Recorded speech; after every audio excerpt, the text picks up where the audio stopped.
This is the beginning of a new decision for me. This is the beginning of maybe a new chapter. I don't know, whatever you want to call it. I've made a decision. I love doing hair. It's been something I've always done since I was a little girl. I've always enjoyed it. Cut my Barbie's hair, my friends. My mom taught me how to do perms when I was a teenager.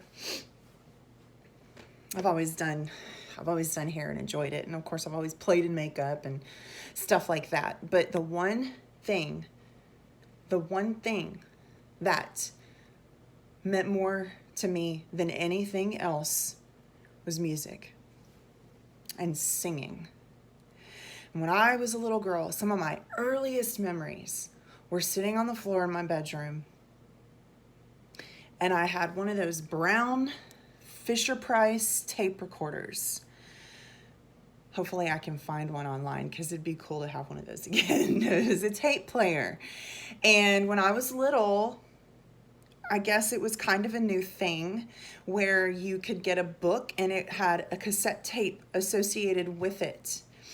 And I had a book. It was called Rose Petal Place.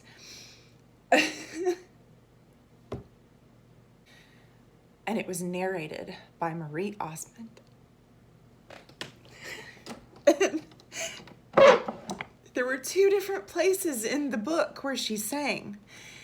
And I couldn't have been more than 4 years old. I had to be, because I remember Leanna was a baby. And anyway, I remember singing along with her on the tape because I listened to it over and over and over.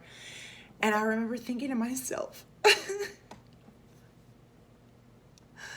I kind of sound like her. Not like I sound like Marie Osmond, but in my... Oh my God, y'all. I'm pregnant and I cry all the time. But I'm a crier. If you know me, I'm a crier. I would sing along with her, and I remember thinking I sound like her, meaning I matched her pitches. I was like, this is fun. This feels good. That began my belief in myself as a singer. My parents were in a band in church. They had, I guess, about 5 or 6 people that they joined with. And of course, I knew every word to every song.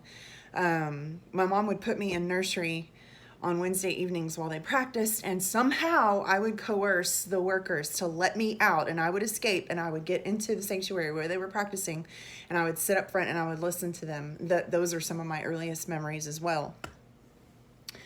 And I just craved being around music. One of the ladies in their band taught me how to play on the piano and showed me how to play I Dropped My Dolly in the Dirt.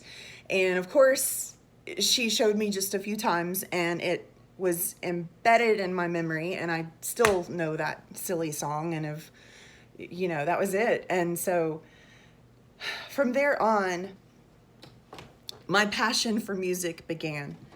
And my mom always told me, well, your dad and I, when I was pregnant for you, your dad and I were riding around in the car and he turned the radio up really loud and you kicked like crazy. And she said, I knew before you were born that you were a musician. And so I kind of all of that confirmed what I loved and what I felt and what I believed inside. Now, fast forward, growing up, I was allowed to sing in church. I sang at school when I could, when the opportunities were there. And of course I sang in my room. I was not allowed to sing at the table. And a lot of times, it was, would you please stop singing? Because it was constant. I apparently was quite obnoxious. My point is that, I did it every moment every opportunity I could find, every chance I could get. I was trying to sing. Well, I grew up and life happens. I had a plan And my plan was to move to Nashville because I loved country music. That's what I was raised on, and that's where I wanted to go. That's where everybody else went who was on the radio or on the awards show. They were in Nashville. So clearly, I mean, it was just like a no-brainer for me. But in the meantime, I'm in college. And so with my desire to do music, I become a music major. And we're talking Latin and Italian choral music. Of course, I'm in a choir of 100 people. I'm in another choir of like 12 people. And it's very, very beautiful and very, very pretty and boring AF. I was like, nobody listens to this crap. I want to be on the radio. So my heart was not in college. I ended up going out a lot to the local dance halls where they had karaoke contests, and I would do the karaoke contests. In fact, I won a few times. That was where I wanted to be. That's what I wanted to do. I came home, I worked, I saved money, and I moved to Nashville. Me and my best friend Amber moved to Nashville. I got a pretty cool little townhouse on the east side of town, and I got a job immediately. I got 2 jobs right away and started working. And shortly after moving to Nashville and working 2 jobs a day, I found out I was pregnant with Jean Marie. So in that time, I took all my music dreams, all my hopes, and I totally boxed it all up and put it to the side. Because how do you have a baby and pursue stardom? The two don't mix. Or at least I thought that. When we moved to North Austin and started attending church in North Austin, they had a very big choir program and a praise team. I joined that, of course, and became a big part of it. And then I had my first panic attack while driving down 183 one morning. And if you've ever driven through downtown Austin, you know, you have panic attacks. It happens because it's stressful and it's crazy. So getting on stage at that point for me was terrifying. I was so afraid I was going to get on stage and faint in the middle of church service because I felt like I was outside my mind. So years go by. I'm not singing, not performing, much less writing. And I'm shamed for it. I had multiple Christians tell me that if I didn't push the envelope and use my talent, that it would be gone, that it would be taken away. Yeah, that's a fun thing to be told. When you're struggling with mental illness and a Christian person that you look up to, well, not just one, multiple, says to you, well, if you know, first of all, you need to get right with the Lord. You need to have better faith and you need to pray more. And then if you don't use your talent and your skills for the Lord, he's going to take them away. More scare tactics, I guess. That wounded me deeply because these are people I looked up to and trusted. And it wasn't until years later that I realized all of that was a bunch of malarkey. Thank God I finally realized that on my own. But it took a whole lot of not being afraid to go, that adult, that Christian, that role model is wrong, dead wrong. So once I finally got past all the junk in my head that I had been fed and started learning how to deal with my mental struggles, my emotional struggles, because, I mean, they are emotional as well as mental. I guess I kind of came out of my shell again, but it wasn't in church. I started performing around Elgin. And I'm saying all of this to kind of explain a little bit my journey.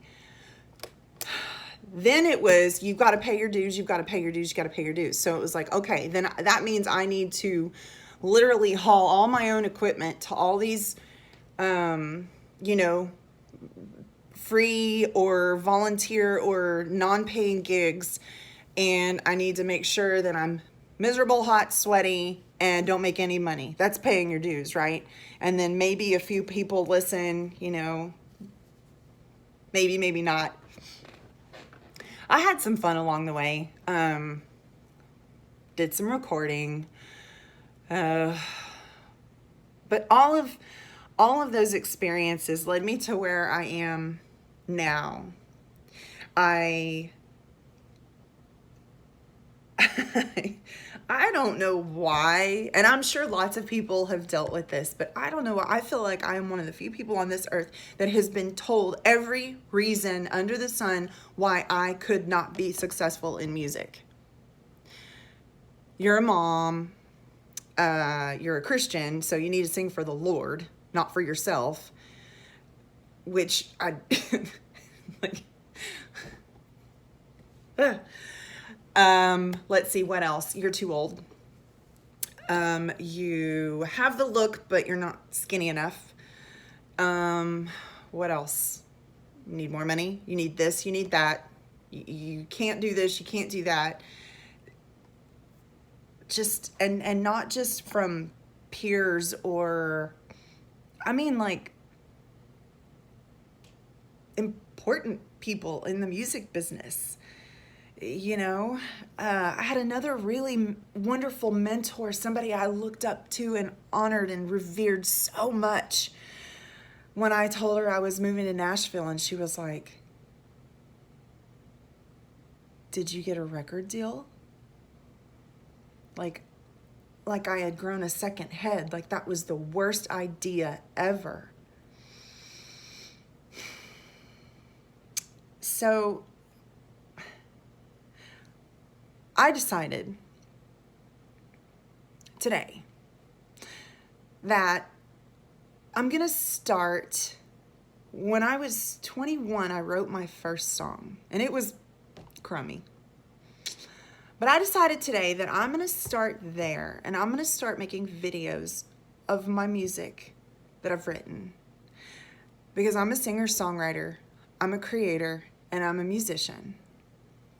No, I'm not the best, but I am me, and I'm unique, and I'm gonna publicize myself, because the bottom line is I'm not gonna sit around and wait for anybody to help me, because nobody's going to. And I'm not gonna move to Nashville because I live in Elgin and I'm established here, and this is where I am. I'm gonna bloom where I'm planted. I'm gonna start there, and I'm gonna start making videos of everything I've written from 21. I'm 41, so this is gonna be kind of a vlog, if you will, of my last 20 years. In the meantime, to everyone who has ever said, you're too old, your lipstick is too bright, your hair is too big, you're a mom, you need to be staying at home raising babies, not trying to, you know, flit around on stage. You're too flamboyant, you're showing off. To every single person or stigma that has been thrown my way, today I say to you, flake off. Because the truth is that I'm a musician, I'm a singer-songwriter, and I'm a performer, and it's my heart, it's my passion. And I want to create content, music, and songs that move you. Because I've been moved by music, and it's imperative to life. I'm not a doctor. I'm not an emergency responder. I'm not a missionary overseas. My gift is music. That's my calling. And by God, now that social media is, you know, what it is, I'm going to tap into it, and I'm going to use that to share my gift. I'm not performing live out in shows right now because, frankly, I like the performing part. I don't like all the crap before and after it. Mostly before. And that's a whole other can of worms. But I have a camera, and I'm actually sitting in my very favorite place on earth, which is my bedroom. So why not start here? So this is where I am. This is what I'm going to do. This is me. And I'm excited. I'm actually really excited about something. I don't feel like I've been hiding behind being a hairdresser. I don't feel like I've been hiding behind being a mom. But I have not shared my music the way I should. I have people ask me all the time, hey, have you been singing lately? Are you going to perform anywhere? Let me know. I want to blah, blah, blah. And this is an awesome way for me to share with everybody without having to book gigs and drag equipment and, you know, debate over what I ought to be paid. I'm done dealing with all of that. I'm done with that. If I perform live, it's going to be on my terms. It's going to be when I feel like doing it, and it's going to be when and where I feel like doing it. Right now, I want to start here. So this is what I'm going to do. So I'm going to start with the very first song that I wrote, and I'm going to share my journey of songwriting up until now. I hope you'll hang with me. I hope you'll hang with me, and I hope you'll watch, and I hope you'll share, and I hope you'll give me your feedback, because I do like to hear what you have to say. Some of this stuff is going to be crap. Some of it might resonate, and some of it might be encouraging. Some of it, who knows? But such is the life of a singer-songwriter. So thanks for watching all of this babbling, and enough talking. Let's get to the music. See you soon.